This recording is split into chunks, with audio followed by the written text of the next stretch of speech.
సోమవారం తెల్లవారుజామునే విశాఖలో దారుణ ఘటన వెలుగు చూసింది.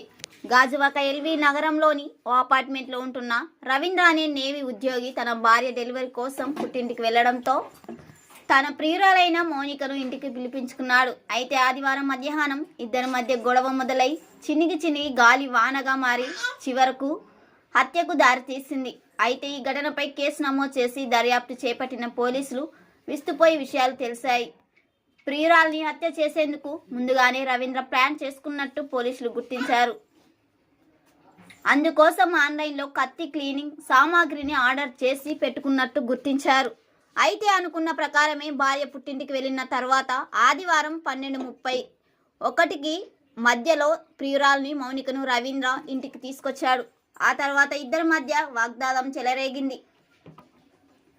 ఈ క్రమంలోనే మౌనికకు ఊపిరాడకుండా చేసి హత్య చేశాడు రవీంద్ర. ఆ తర్వాత ఆనవాలు లేకుండా చేయాలని ఆమె శరీర భాగాలను తల, 2 చేతులను, మొండెం, నడుము, కాళ్ళు ఇలా మొత్తం 5 ముక్కలుగా వేసి పోలీసులు గుర్తించారు.